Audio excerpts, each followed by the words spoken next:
Bagaimana cara memanipulasi masa depan?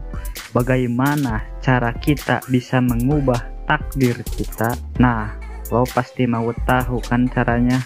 Langsung saja simak. Let's go.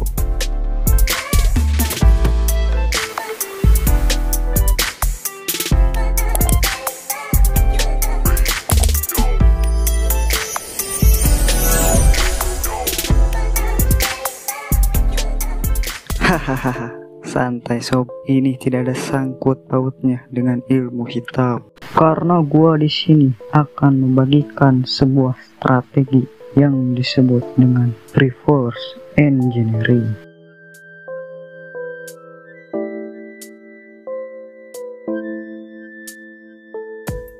Sesuai dengan namanya, reverse engineering berarti lo mundur dari titik tujuan lo ke posisi lo sekarang. Tujuannya agar lo bisa lebih mudah mengambil keputusan terbaik dan mempersiapkan kemungkinan terburuk yang mungkin akan lo hadapi. Jadi dengan strategi ini lo membuat takdir untuk masa depan lo sendiri.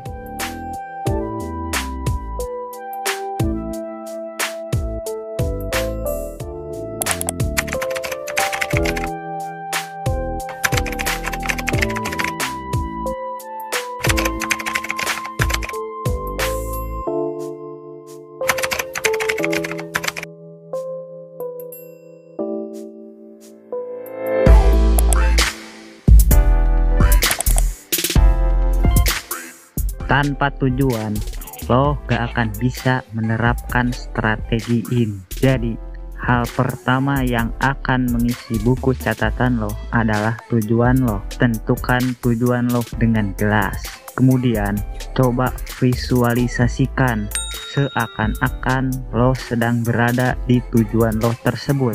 Coba lo duduk dengan rileks dan atur pernafasan dan rasakan sensasinya. Lalu, coba pikir apa yang menghalangi lo dari tujuan lo itu. Kemudian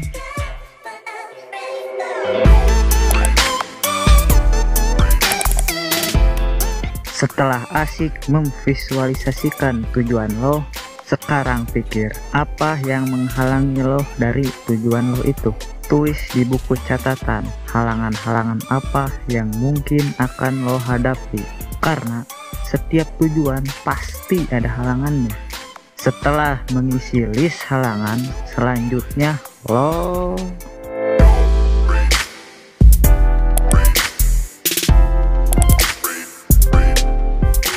buatlah solusi untuk halangan-halangan yang sudah lo tulis. Membuat solusinya bisa dengan beberapa cara. Bisa bertanya pada orang yang sudah mencapai tujuan yang sama dengan lo. Bisa juga mencari informasi yang diperlukan di Google misalnya. Atau bisa juga nonton video di YouTube untuk menambah skill yang diperlukan untuk tujuan lo. Yang penting, lo bisa memilih solusi terbaik untuk setiap halangan yang mungkin terjadi. Jadi, pikirkanlah semua resiko sebelum semuanya terjadi dengan membuat solusi terbaik dan tulis semuanya di buku catatan lo. Setelah lo menentukan tujuan, mengelis halangan-halangan, dan membuat solusi terbaik, langkah yang paling penting adalah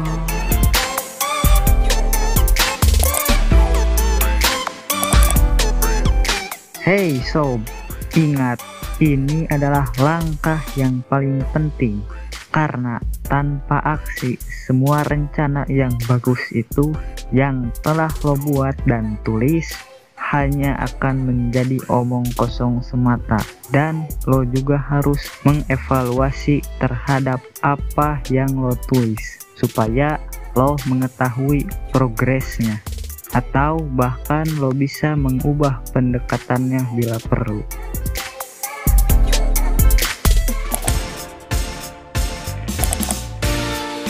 Oke sob, mungkin lo bisa lihat gambar berikut supaya lebih jelas untuk mengetahui perbedaan antara reverse engineering dan juga metode biasa. Nah, di sini metode mainstream. A ini adalah posisi lo saat ini dan B adalah tujuan. Biasanya kita langsung aja begini kan, dari A ke B.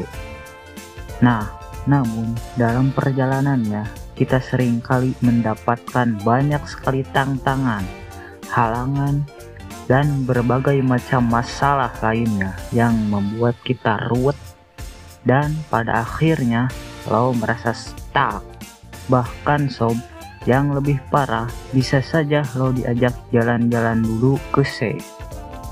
Bisa karena temen yang rese yang selalu ngajak lo mabar, FYP TikTok, dan sebelum lo berpusing-pusing ria di sini. Dan akhirnya malah semakin ruwet dan stuck juga. Kalau begini malah tambah lama lagi untuk sampai ke tujuan kita.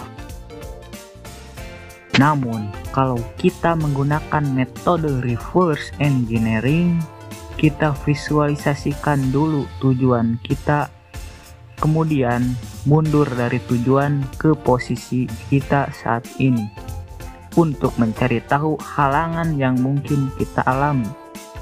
Cari solusi dari halangan tersebut dan pilih solusi terbaik. Setelah itu, kita langsung aja do it dan melangkah dari A ke B dengan penuh percaya diri sambil terus mengevaluasi terhadap progres kita.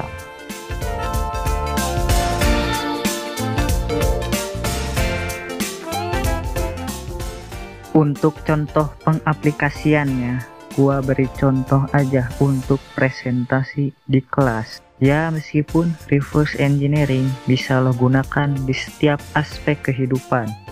Misal, untuk meraih mimpi, cita-cita, atau untuk liburan, perjalanan, atau bisa juga untuk yang tadi, presentasi. Yang pasti, strategi ini bisa lo terapkan di saat lo ingin melakukan sesuatu. Kembali lagi ke contoh tadi, presentasi. Pertama-tama, gua tentukan dulu tujuannya. Contoh, tujuannya gua ingin presentasi yang penuh dengan kepercayaan diri dan lancar, dengan suara lantang agar dapat dimengerti oleh pendengar. Kemudian, gua akan memvisualisasikan ketika gua sedang presentasi di kelas. Dengan begitu, gua akan mengetahui apa saja halangan-halangan yang mungkin akan gua hadapi. Lalu, cara kedua, list halangan-halangan tersebut yang sudah gua pikirkan tadi, seperti gugup, gelagapan, jantung berdebar dengan cepat, suara yang gak jelas, kurang pede, dan lain sebagainya. Cara ketiga, cari solusi. Gua di sini mencari solusinya dengan searching di Google. Misalnya, cara agar lebih pede atau cara mengatasi suara yang kurang jelas dan seterusnya. Sampai semua halangan tadi dapat solusi terbaik. Cara selanjutnya, gua akan aksi dengan berlatih pernafasan, merekam suara di HP lalu dengarkan, menguasai semua materi yang akan dibahas agar lebih pede, atau berlatih berbicara sama seperti di situasi presentasi. Kemudian, gua juga mengevaluasi apa yang kira-kira belum sempurna. Dan pada hari H, gua akan presentasi sesuai dengan tujuan gua tadi.